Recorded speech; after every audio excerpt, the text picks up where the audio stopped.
So we had a very nice webinar today in the morning with Olok, and Yes, beautiful. I hope Auroville will find some kind of reconciliation with the higher ideal, not the lower ideal. Because the lower ideal also exists, kind of living a normal animal life, healthy animal life, without intruding into anybody's affairs, problems, living in the forest, being natural, being healthy, as nature provides. But that is not enough. There has to be a work of higher consciousness together with this. It's an important element, but if it is kind of against all other elements in developmental paradigm of consciousness, then it becomes useless. Kind of. It's similar as Vivekananda was laughing at somebody who wanted to live long, healthy life. Some yogin, he says, okay, you will live 200 years, healthy animal life, and then you die. So what would be the point in living such a life? And Vivekananda lived a very short life, but very intense, very conscious. Yes. From that time on, I read this when I was young. I thought, how true it is. Yes. What's the point of living long? It reminds me of Markandeya. You remember Markandeya? Yes. Markandeya who had to choose whether his son has to live 100 years and be stupid, or 16 years and be totally wise and learned. So he chose 16 years lifespan for his son. And makes all the difference. So lifespan is not solving our problems, unfortunately. I hope they can solve this situation because it's pretty disturbing. Right, you're right.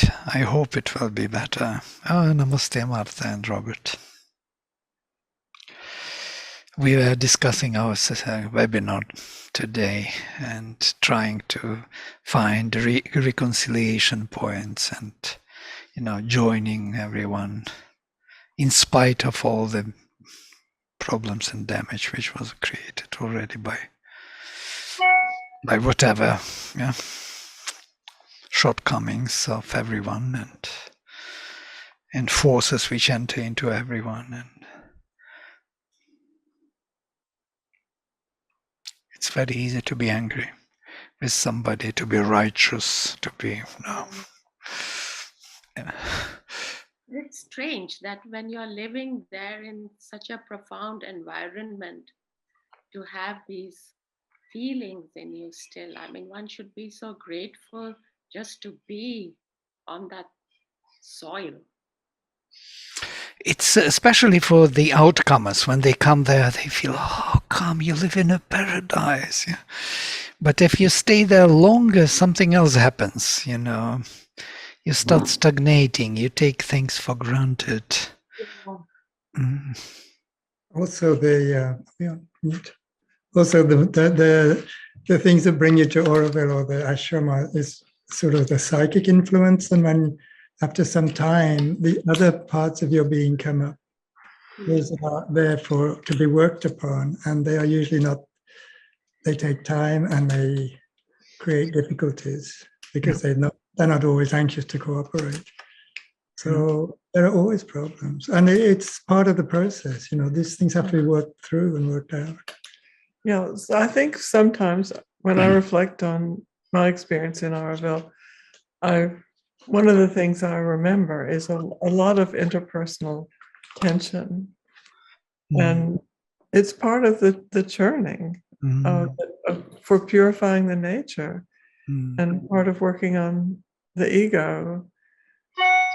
And as with the ashram, the people there are not ideal, are they? They're as Mother said, I think once, the improbabilities or impossibilities to be solved. So there are many different personalities and types of people with different backgrounds, and it's a good cauldron for working out human unity. But the real question is, what is human unity? It's a very hard thing to define or conclude. Right. We have a new member with us, Dog Grimes. Welcome. I don't remember how you found us, but somehow through someone. Yes, you can say a few words about yourself. You have to unmute yourself, please. It's in the corner if you click on that. Yeah, it was through Hunter Segal at Los Angeles. Oh, right. So, Yes, I remember now. Yeah, great. And you studied Sanskrit and the Gita before, so we are kind of at home here. at home with the Gita, not so much with Sanskrit. Right. And of course, there are essays on the Gita, which is the most luminous writing of Sri Aurobindo. Mother calls it a treasure. She gives some kind of remarks to different works of Sri Aurobindo, but the essays on the Gita is the treasure, she says. And in a way, it is. It's a psychic book, I believe. For myself, I call them like this. Life Divine is philosophical, visionary book. Synthesis is more psychological, more yoga book, more practical, so to say. And letters on yoga also, together with Synthesis, theoretical and practical part of yoga.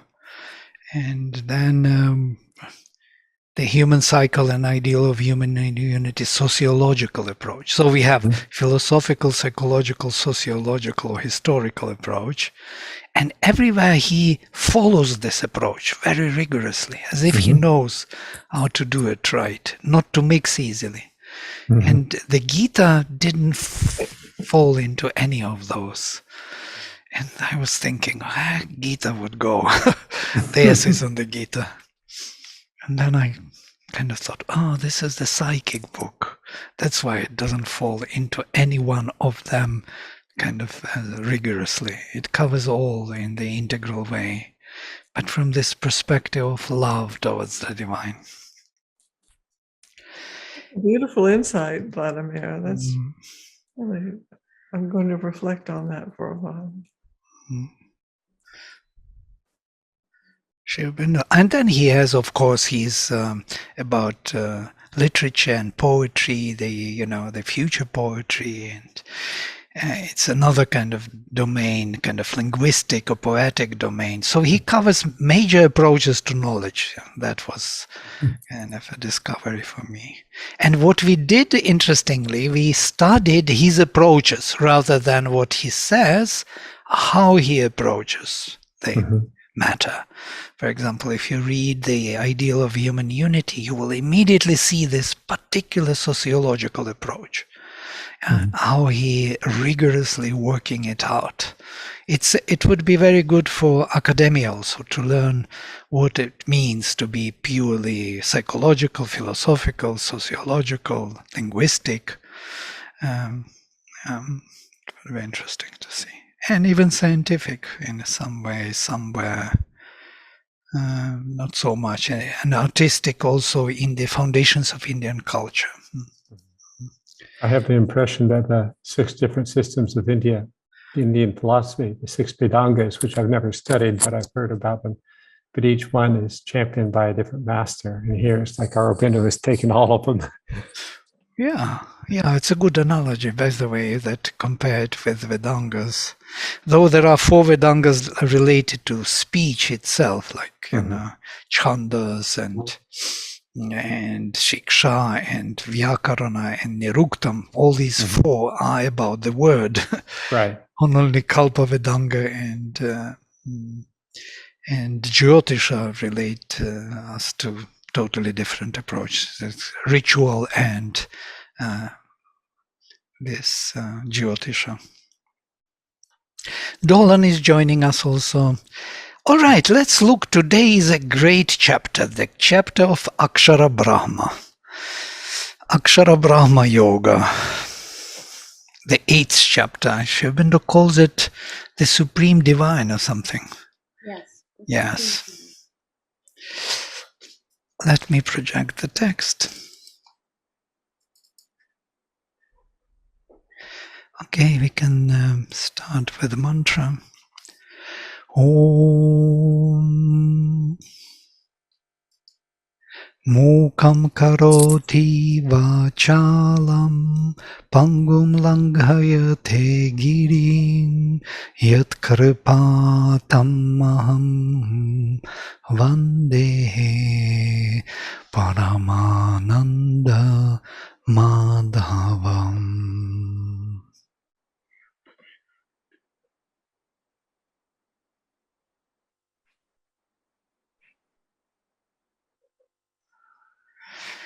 So what is, it starts with a question from Arjuna. Arjuna uvacha kim tad brahma kim adhyatmam kim karma purushottamam adhibhutam cha kim proktam adhidaivam kim uchyate. Arjuna said, what is that Brahman? What is adhyatma? What karma or Purushottama? He calls him already Purushottama.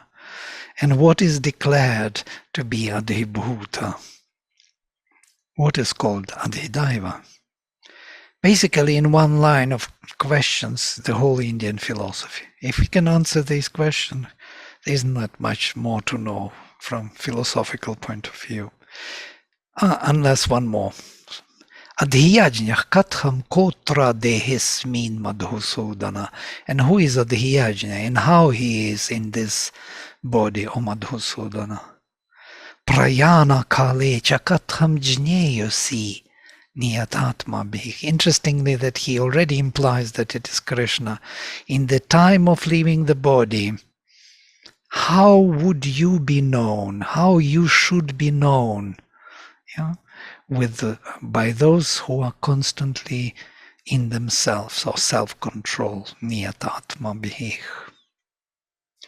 So this is the question. Question is about Brahman, Adhyatma, Karma, Adhibhuta, Adhidaiva, and Adhyajna. 6 fundamental terms of Indian philosophy. And then Sri Bhagavan Uvacha Aksharam Brahma Paramam Svabhavo Dhyatmam Uchyate Bhuta Bhavo Dbhavakaro Visargah Karma Sanjanitah Adhibhutam Ksharo Bhavah Purushascha Adhidaivatam Adhyajnyoham Evatra Dehe Deha Bharitam Vara. So in 2 shlokas, Purushottama answers to him the whole Indian philosophy. What is what? Aksharam is Brahma, and the whole chapter is called Akshara Brahma. I will read later Sri Aurobindo's explanation, which is very lucid and meaningful. So, the indestructible Akshara, indestructible spirit, Paramam, Aksharam Brahma Paramam, Svabhavah Adhyatma Muchyate. And Svabhava, one's own nature, one's own being, is Adhyatmam. The term is used. Bhuta Bhava Udbhava Karach. Bhuta past, Bhava present, Udbhava, so to say, future, what appears. Karach, doing past, present, and future. Visargach, karma sanjanitach, is visargach. It's an interesting word because it is creation. Creating out, casting out. So past, present, and future is the creation out, letting go is making. Karma samjanitach, that which is produced by karma. Now, karma is an interesting term. I think it is taken from the Upanishads because in this particular form, because karma here is treated totally differently than it is later in the Advaita Vedanta and Hinduism. Yeah. It's not the thing which creates consequences. Yeah, it is the thing which creates everything. The creation. Yeah. It's in itself a creative act of the spirit. Yeah. It's an energy which casts out the worlds. We will see how Sherbinder explains this. So we can even read his translation here. The Blessed Lord said, the Akshara is the Supreme Brahman, Svabhava is called Adhyatma, Karma is the name given to the creative movement, Visarga, which brings into existence all beings and their subjective and objective states. And here there is a footnote, and we will read about this in the footnote. Here we find the universal principles enumerated by that Brahman. A phrase which is in the Upanishad is more than once used for the misprints. Oh my God. For there, it's most probably for the self-existent as opposed to the phenomenal being. The Gita intends, it appears, I will read it later to you. Yeah, I have better text. I am afraid that there will be misprints here. So I prepared for us a text. Let me read from here what I prepared. I already saw these misprints. First, yeah, here it is. First, there is the Brahman, that Brahma, Adhyatma second, the principle of the self in nature, Adhibhuta, and Adhidaiva next, the objective phenomenon and subjective phenomenon of being, Adhyajna last, the secret of the cosmic principle of works and sacrifice. This is in one sentence also the whole vision. I will come back to it later when we have more material. So, Adhibhutam Ksharo Bhava. Adhibhuta is Kshara Bhava. Kshara is mutable nature, mutable becoming. Adhidaiva is Purusha. I myself am the Lord of sacrifice, Adhyajna, here in the body, or best of the embodying beings. Adhyajnyoham evatra dehe deha bharitam vara. We spoke about this once, long ago, yeah? About the whole vision of Indian philosophy. So all the elements, spirit beyond, indestructible, which has a particular second nature of Svabhava, or Adhyatma, the spiritual nature, and there is karma, visarga, the manifestation, the creation, the energy which manifests. Adhibhuta is changing nature in time and space. Purusha is the subjective usage of the faculties of consciousness, Adhidaivam. It's on which I build the whole vision of a integral paradigm of knowledge, because the faculties such as seeing, hearing, speaking are Purusha's faculties. Yes, and they are subjective here, subjective activities of consciousness within manifestation. Sherbinder would say in the same way. Adhyajna is the Purushottama. Adhyajna is the one who is located in the heart, within the soul, or within the whole, within the soul and within the nature.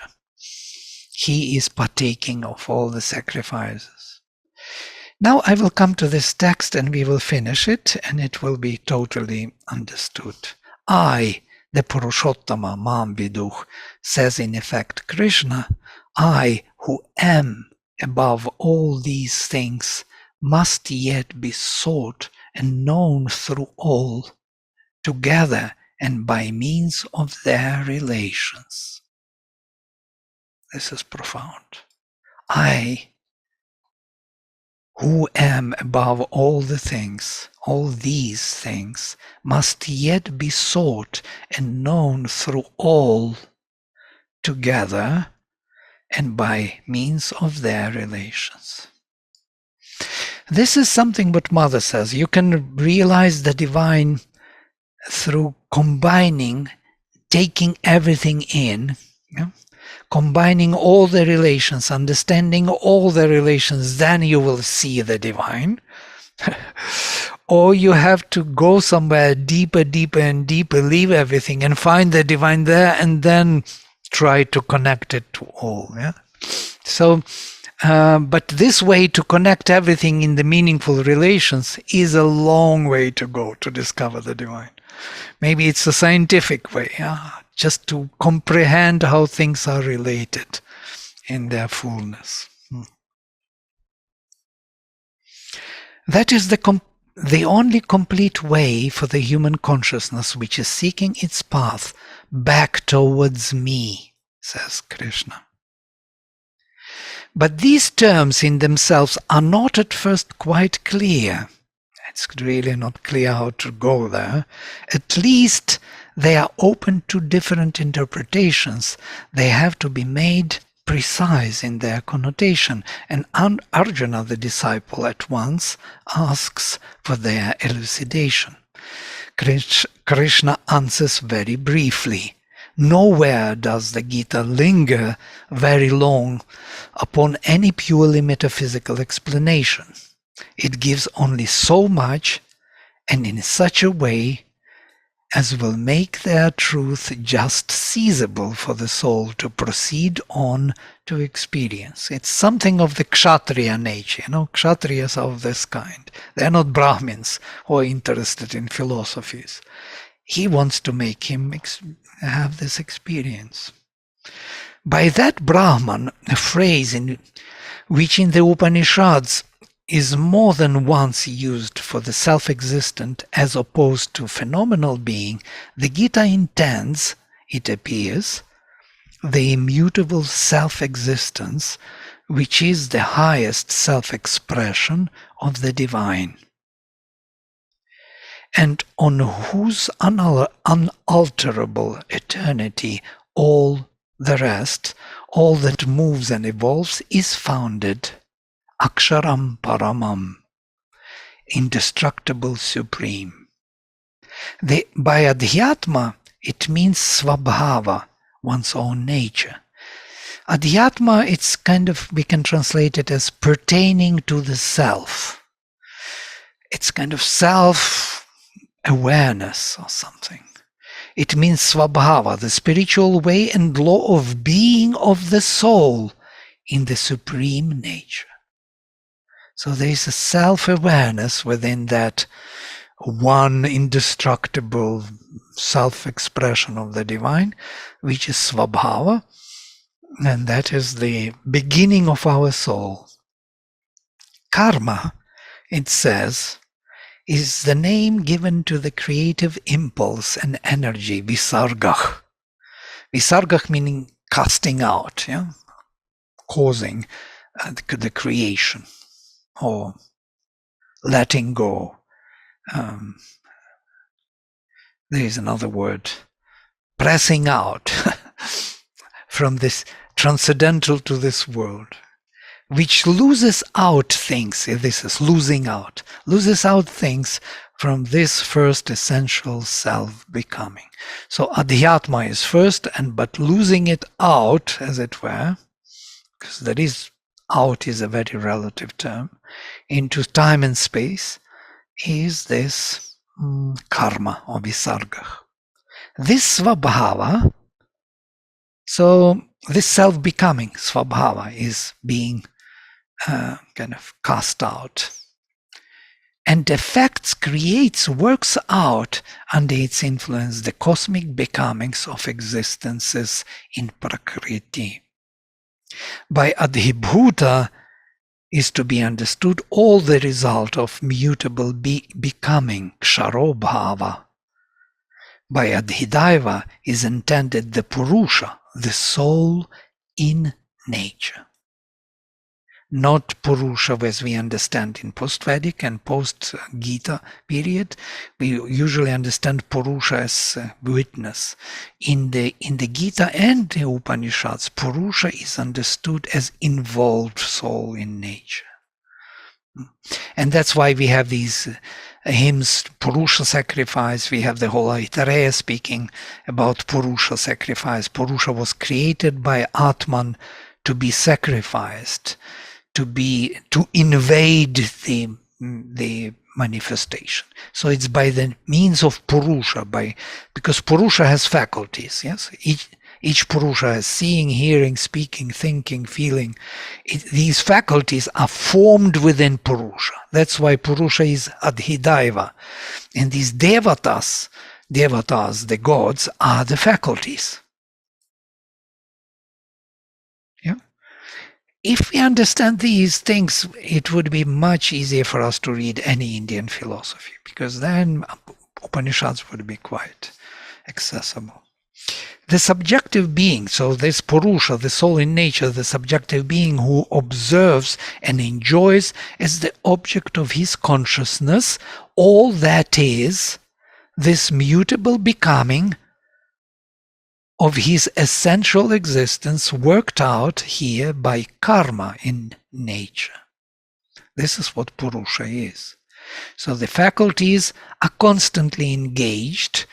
They observe and enjoy all the objects of this consciousness, because these faculties create the object for their own enjoyment in this mutable becomings.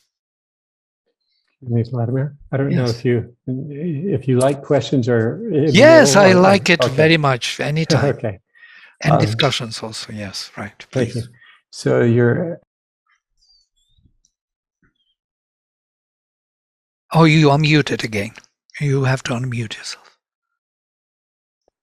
okay. I was very interested in your comment about how the Vedas treat the Purusha very differently than the Upanishads and the Gita. And the Gita, it sounds, well, I'll let you explain it. Yeah, no, I just wanted to say that this is a Vedic treatment of Purusha. This is still here because Purusha is seen as the formation by the self-awareness of Brahman. Okay, Brahman is self-existence, self-consciousness, and self-bliss, let us say. Yeah? And Atman is self-existent, self-conscious, and self-blissful. Yeah? Awareness of Brahman, let us say. Okay, which generates Svabhava, which generates every movement of self-awareness. It's like a focal point of self-awareness within this self-existence, which needs some intermediary to come into manifestation of time and space, and it generates what we call Purusha, creates Purusha with faculties or senses, as we later know in Sankhya. These are not senses. Senses are treated and seen already as involved, totally kind of evolving. But it projects the sight, the hearing, the breath, the word into the manifestation from which it starts evolving. Yeah? First it plunges. This is the plunge of the soul, or the Holocaust of the Divine Mother, or sacrifice of the Purusha known to us, yeah, in different languages. The Purusha Sukta. Yeah, Purusha Sukta, sacrifice of the Purusha. Purusha was sacrificed by the gods. How come? By how gods could sacrifice Purusha? Gods are his faculties. Now, Aitareya beautifully describes this when Purusha was pulled out of the lower ocean by the Atman, by the self-awareness, was heated up by his consciousness. It broke forth. His mouth broke forth. From his mouth, speech, from his speech, fire came into being. His nostrils broke forth. From his nostrils, breath, prana, from prana, vayu, wind. His eyes broke forth. There was no eyes, but they broke forth. From his eyes, vision came. and from vision the sun, the light. His ears broke forth, from his ears hearing, and from hearing space was born.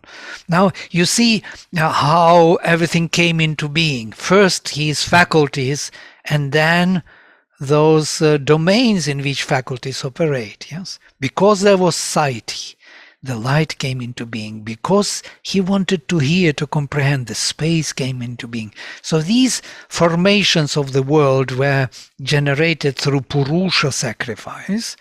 And then all these faculties, when they came out, these devatas, they are called devatas, they plunged into the lower inconscient ocean. Mahati Arnave Prapatan. They fell into the huge wave, into subconscious ocean. This is the plunge, the sacrifice. And from there they cried to him, bring to us the place where we can dwell. And first he brought them a horse. They said, it's good, but it's not enough for us. Then he brought them a cow. They said, it's good, but it's not enough for us. Then he brought them Purusha, man. And they said, this is perfectly made. And he told them, enter him as your abiding place. And then the fire became the word and entered his mouth. The wind became the prana, the breath, and entered his nostrils. The light, the sun, became the vision and entered his eyes. The space became the hearing and entered his ears. So he reassembled all those universal faculties within individual frame. Each of us, we are sharing these universal faculties. We all have sight. We all operate by word. We think it is my vision, my word, my thinking, my feeling. It's not. It's his. It's in this particular individual frame is being used. This is the knowledge of the Purusha. This is the Purusha, Adhidaiva. And these faculties are the only intermediaries, the only, bridges to Adhyatma, to the higher consciousness. And the whole yoga was built on this, that they have to mediate. They have to bring the inner light to the surface.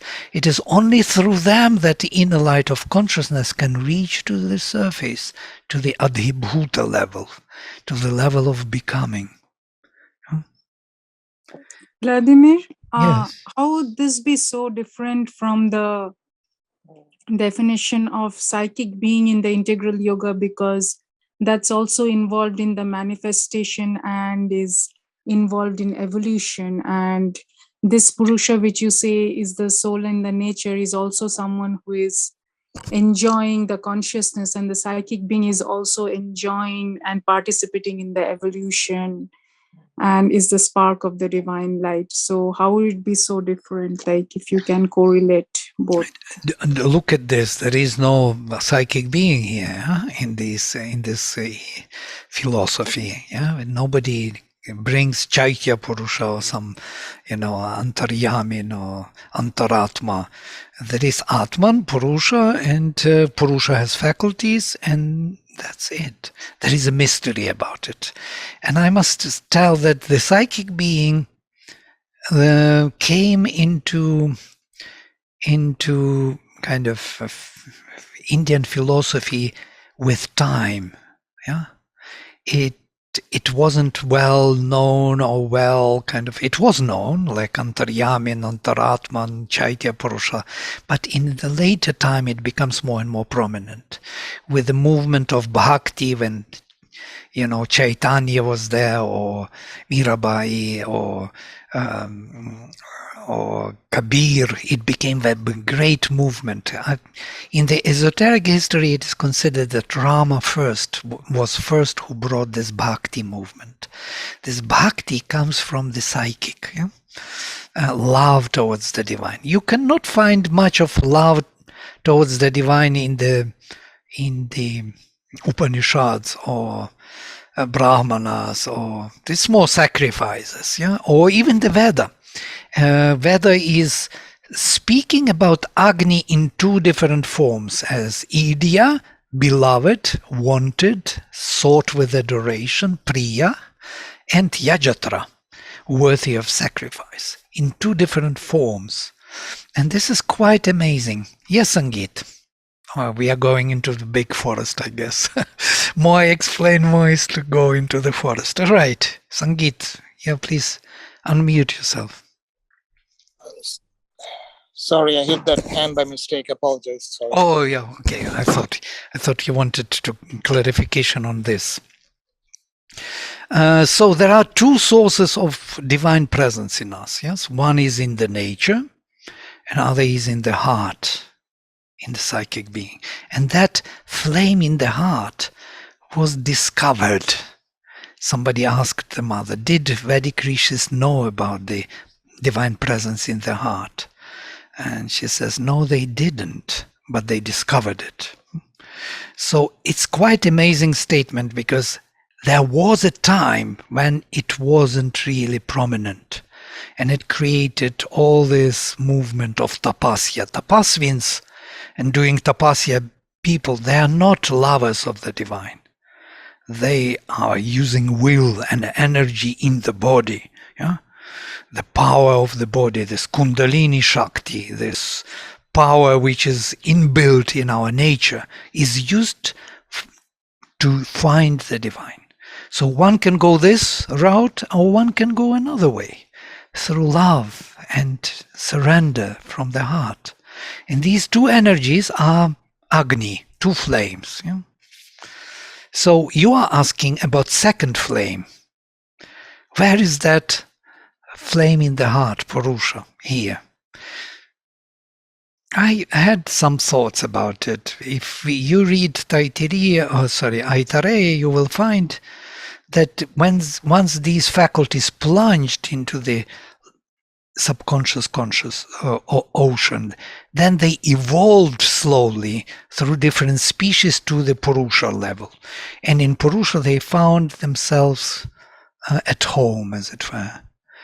And I was thinking that these faculties themselves are recreating in us, evolutionary, though they are belonging to the universal Purusha, they are recreating in us by being reincarnated slowly. The spark of the divine becomes more and more the being, the Purusha himself. That universal Purusha becomes here with time the individual Purusha. That's why it is not even mentioned. Well, this is my thought about it, because I never read anything, any comment by Sri Aurobindo on the psychic being in the Upanishads or in the Veda, for that matter. Even more so, Sri Aurobindo says that Agni in the Veda is a universal force. More mainly, it's not that individual flame in the heart. That's what we have to distinguish. So you asked a very profound question, which we have to contemplate and read and think over and over again until we understand it better. It would be never understood totally, I guess. Thank you. So Purusha, universal, is recreated as individual, which is growing, and that's why that Atman and Antar-Atman. Yeah? Atman, Jivatman, that unborn self, and Antar-Atman, inborn self. That inborn self evolves with time, through reincarnations, through interaction with these faculties of Purusha. Purusha is being exercised here in time and space, constantly dealing with these through his faculties and building his own slowly self-awareness through those faculties, growing through them, becoming aware of this world and himself in nature.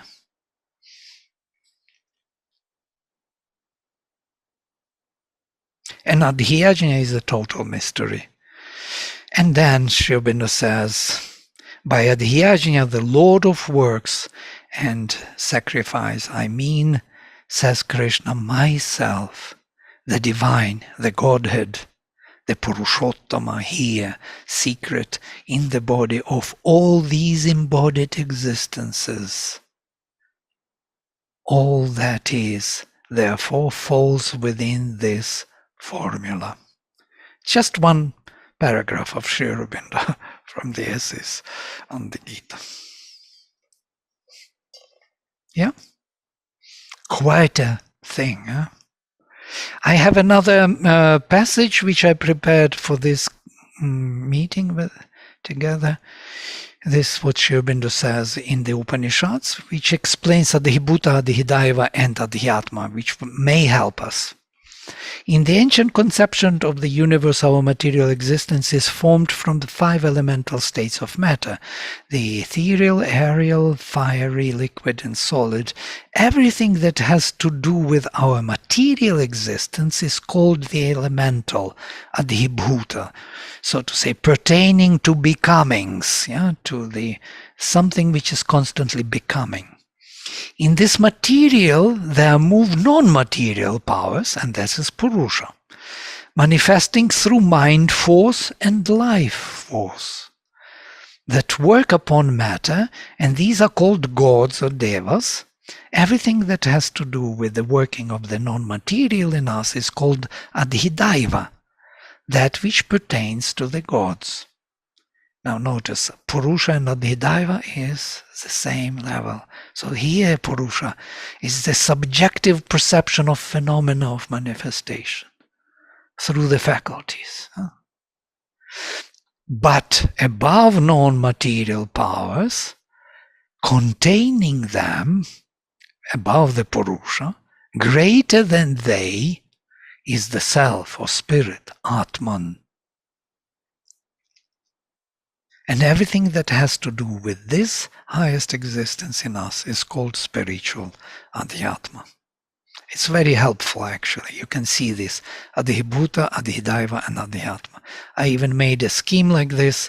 Adhyatma is innermost, Adhidaiva is the inner, and Adhyatma is the periphery. Yeah? So if you turn your consciousness outside, Adhidaiva is the faculties, seeing, hearing. If we turn them outside, we perceive the outer phenomena of a becoming, Adhibhuta. If we turn them within, we perceive the inner being, the self. So the outer and inner, the Adhyatma and Adhibhuta, is one self, differently perceived. Now Sri Aurobindo says, and this is the biggest puzzle and the biggest difficulty of our psychology, we can either turn outside or inside. We spoke about this extensively many times. We cannot do both. We cannot turn within and without at the same time. This is the problem of our psychology. It's what Satyavan told to Savitri: whenever I thought of nature, I forgot about God, and when I thought about God, I forgot nature. So it's either nature, outside active, or inside. You close your eyes, you go inside, you forget everything what is without. So, as it is said also in the Upanishads, but the wise, he closed his eyes and looked inside within, closed his ears, listened within. So we can turn our faculties, our senses within, and perceive our inner being. And notice, again, senses are these faculties which will be perceiving that inner being. So this is by the means of these faculties we can perceive it. And Sri Aurobindo proposes totally different, actually it is Kena Upanishad, where he explains that ancient Vedantic yoga was neither of these, not looking within and looking without, but being without, making these faculties, these senses, these indriyas, let us speak indriyas because senses is a misleading word, these indriyas consciously passive, not seeking their self-satisfaction without, but waiting and expecting the inner light from here to reach out through them to the surface. Waiting, consciously, passively waiting and invoking the inner light, because they are the channels through which the inner light will reach to the surface. So if we were to draw, I would have to draw one way from here to here. Huh? So they are not looking within, they are calling from within the light to reach to the surface. And this, I think, is the answer to karma yoga. What karma yoga is about is to be active outside and to allow the inner light to reach to the surface while acting outside, which is the most difficult task. Would the state of overmental consciousness, like the state of adhidaiva, where it is the creation of gods, like, because when we write, it's talking more about an inward journey, whereas the overmental consciousness is more as an upward journey in the above the mind.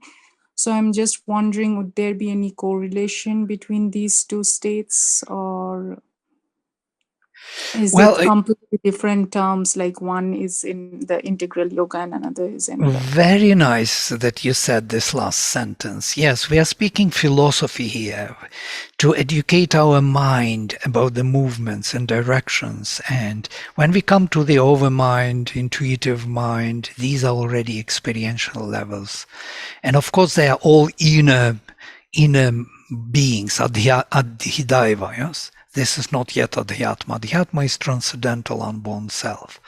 All starting from the most kind of subtle physical towards the highest supramental of a mind is this Adhidaiva region of the faculties increasing its scope and capacity. Huh?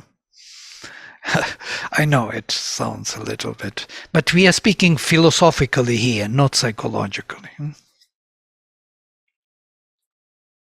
Does it make sense, Dolan? Yes, thank you for the clarification. I think so, at least. You can have maybe some other suggestions. And I invite all suggestions, all thinkings.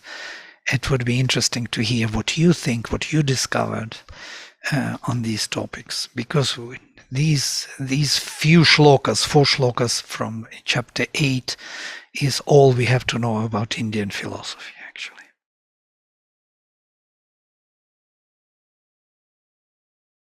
Yeah, beautiful, no?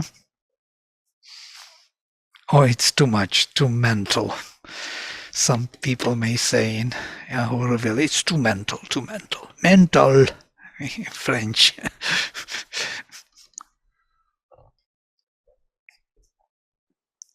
Sri Aurobindo was mental and supramental.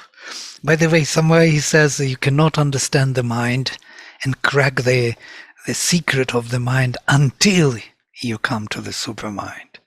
And then you see what mind is, why it is there, and what it does. But isn't the integral yoga also like whichever faculty we can open it through, like it doesn't matter whether we open it through works or through the mind or through the heart, like whichever path we take, ultimately we will reach the integration of all three. So it doesn't matter like if we take the mental approach. And I have heard quite a bias in this realm, like about the mental thing, but I often wonder, like, isn't it that so? Like, it's according to your svabhava. Let us speak like this. Yeah. If your svabhava is more to be active and through activities, service, to realize the presence of the divine, I'm sure there are as many ways, as Sri Aurobindo says, as people.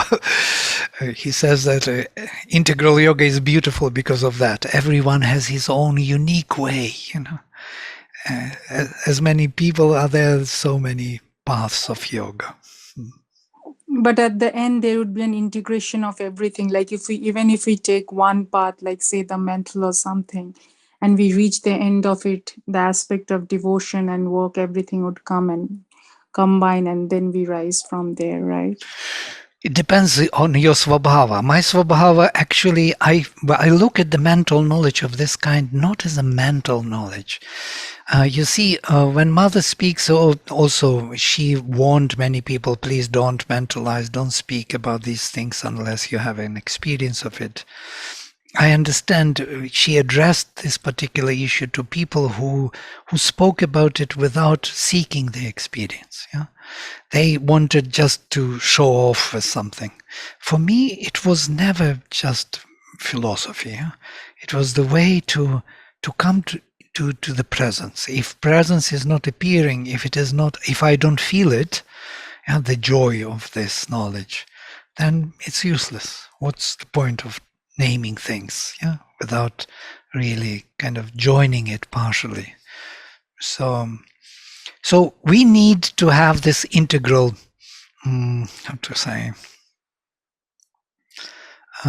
integration of all the parts of our being, mental, vital, and physical. They have to be all integrated. And I missed the physical part for a very long time. I must tell you this. Sitting here in front of this table day and night for years already. I feel like many times like putting some hands into clay, into dirt, doing something real in terms of physical, gardening, something. You want to be also real in the physical terms, not only in the mental, or even not only in spiritual terms. Because when you are too much spiritualized and you feel the presence, it is exhausting for the body. Exhausting. The body cannot handle it for too long time. It gets tired of it. Yeah? It's not easy for the body to handle the spiritual presence. Yeah? And because it's not used to, not accustomed to it. So it needs some movement, some fresh air, some walking around, some nonsense, talking nonsense, watching some movies on Netflix, some stupid movies which make no sense. But body wants it. Body wants to rest, to become stupid again. Doesn't want to be only, charged with the light of awareness. It's heavy for it. Yeah. Yes, Marta. Yes, I've been thinking that, the intensity can be borne only so long, and then we need a contrast. And what you were saying about clay, and the, excuse me, and that as representing, really elemental reality. It reminds me of, I think it's in the Life Divine, where Sri Aurobindo says, a touch of earth is invigorating to the sons of earth. And we need this contact with the physical in so many ways. Yeah, it's a mystery. What are we doing in this body, physical body? What is this future of this body? What it is embodying, actually, and what it is meant for, to hold us in this prison. It's kind of a prison for the spirit, but it is also opposite ways. For spirit is the imprisonment for the body. So it suffers the same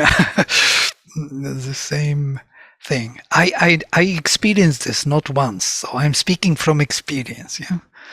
If I thought that I would be constantly in this state, it's not possible. It's really not possible for the body. And for the vital, first, when I was young, my vital was crazy, I couldn't sleep, I had to jump.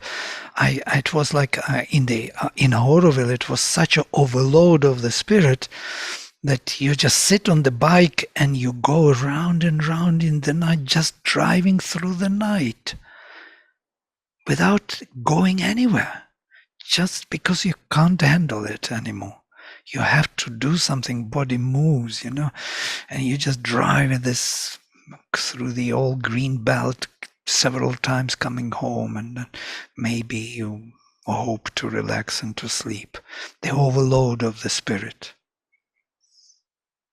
I do not know whether we are sharing the same kind of sense of experience, but and when you are down to earth, then spirit, when you invoke the spirit, it's so pleasant. Finally, finally you can breathe again. But for how long? Again. Yes, Dolan, you want to say something?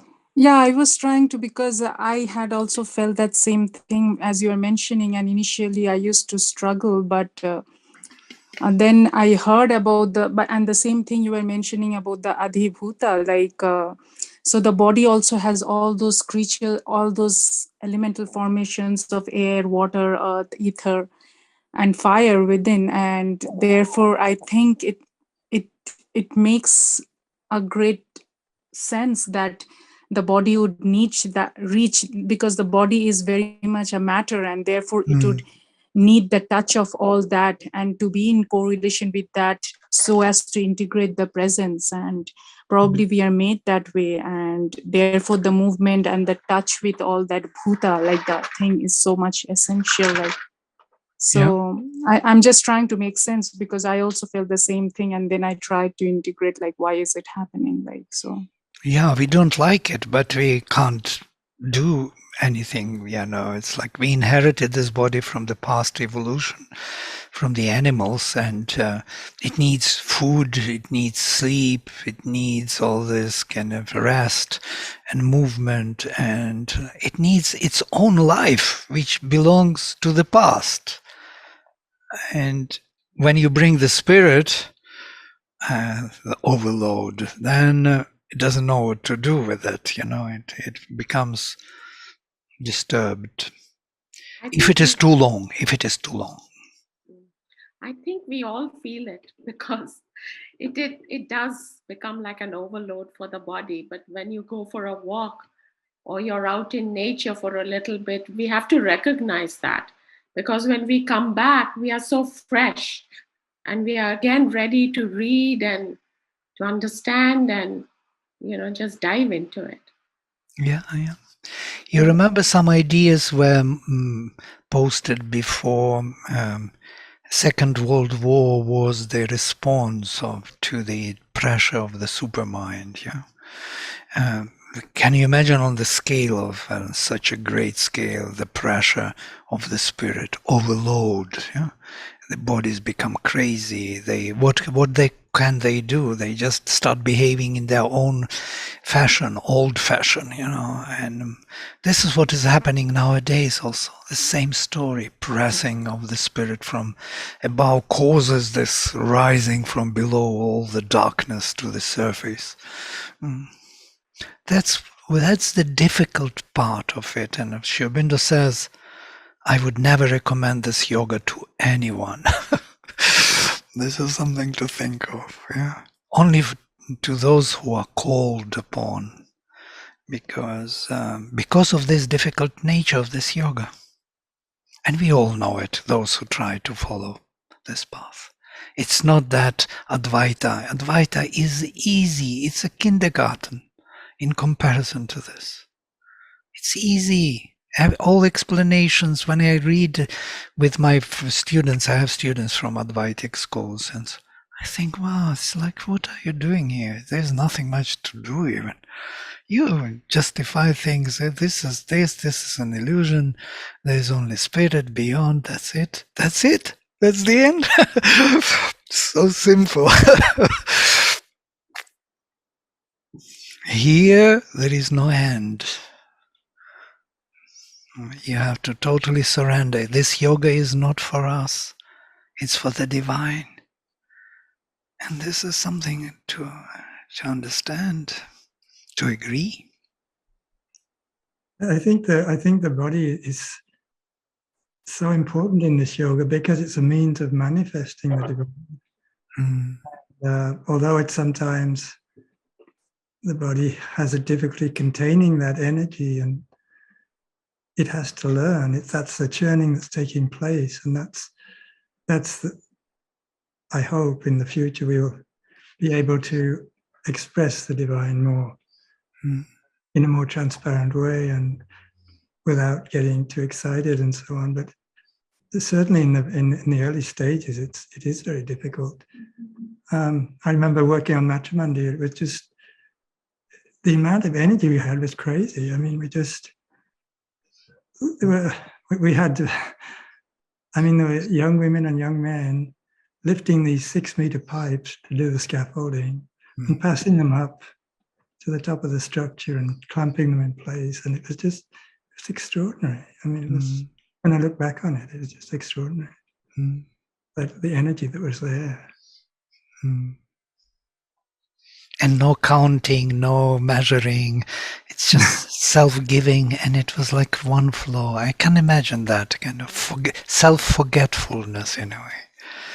So yeah, I guess so. It was just so beautiful up there. It was. I mean, the atmosphere was such that you did forget. I mean, it was just doing what had to be done at the time and not thinking about it. I remember going to I think it wasn't the first time I'd been to Matchamandir, but it was the first time I was going up the structure. And it was a vertical ladder. It was like the rebar was welded in the form of a ladder, and straight up the towers.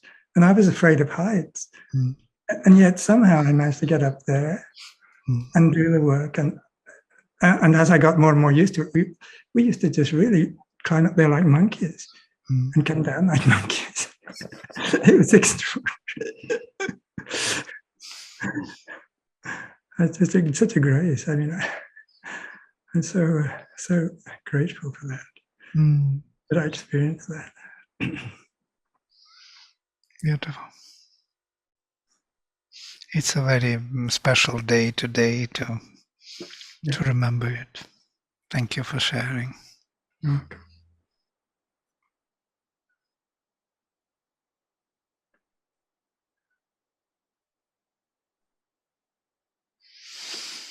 Great. I found even this correlation between the Adhibhuta that you were mentioning today and about the Vedic, like the Vedic definition, like in our spiritual mantras or even in any yagnas, we refer to the body as the integration of all this that you mentioned, all the elemental things that you mentioned in the Adhibhuta. So I think there is a beautiful correlation over there also, this mixture of all the 5 elements of nature. Yeah, once you see Do you it. have any comments on that? Like, yes, yeah. If you see it from this perspective, the Sankhya, yes, you could see that those 5 indriyas, actually, which are seen as the creation of nature, are not really creations of nature, but Purushas. It's Purushas attending. Purusha is attending to nature, and she manifests these faculties and these 5 levels of being. So if he withdraws his attention, she falls into equilibrium, so she doesn't do anything. Yeah? So you can see that Purusha is actually projecting, and she manifests those faculties in action and those levels immediately. He projects his consciousness, his awareness, which is being manifested through those indriyas. Yes, and that is where they reach to Adhibhuta, yes, to the phenomenon in time and space. Right. So, without him, I exist not. Yes, this is what it is. Yeah, Charles is his. Purusha and Prakriti, it's his favorite topic.